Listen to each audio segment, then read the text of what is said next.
Think about your favorite coffee shop on a Monday morning. The first time you walk in, the barista has to ask your name, your order, how you take it, and then dig through the menu to ring it up. It takes a minute. But by Friday, the moment you push the door open, they already have your usual cup half made, because they kept your order right there at the front of their mind instead of looking it up fresh every time. That little shortcut, keeping the thing you ask for most within instant reach so nobody has to go fetch it again, is exactly what a database does to feel fast. That shortcut is called caching. Every query has to read data from somewhere. If that somewhere is a spinning platter in a hard drive, each random read costs 10 milliseconds, 10,000 times slower than RAM. Even SSDs crawl at 100 microseconds. Your app chokes if every request waits for physical storage.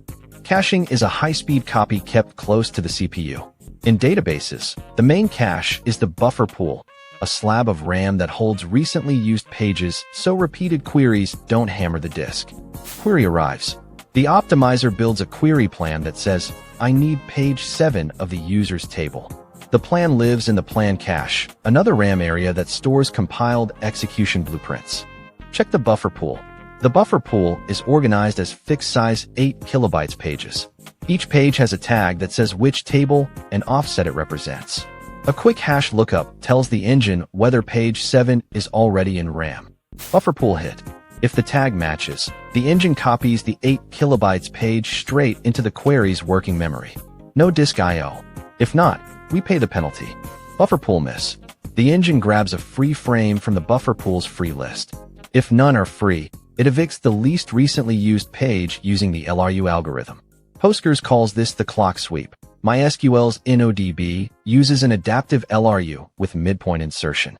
Read from disk. The storage engine issues a pred, syscall to the OS.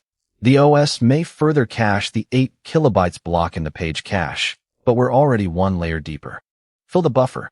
The 8 kilobytes page is loaded into the newly reserved frame. The tag is set to table 3, page 7. The dirty bit stays clear unless the page is later modified. Update LRU. The page's touch time is updated so it won't be the next victim.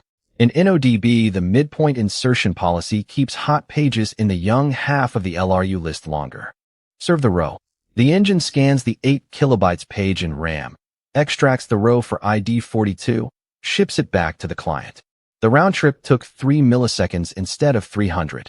A web shop runs a nightly report. Select sum, revenue, from orders where date equals January 1st, 2024.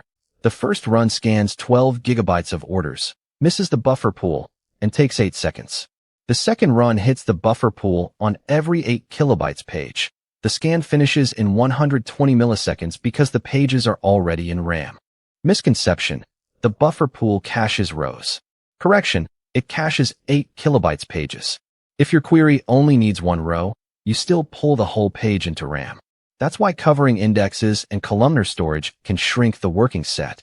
A database cache is a staging area in RAM that holds recently used 8 kilobytes pages so repeated queries never touch the disk.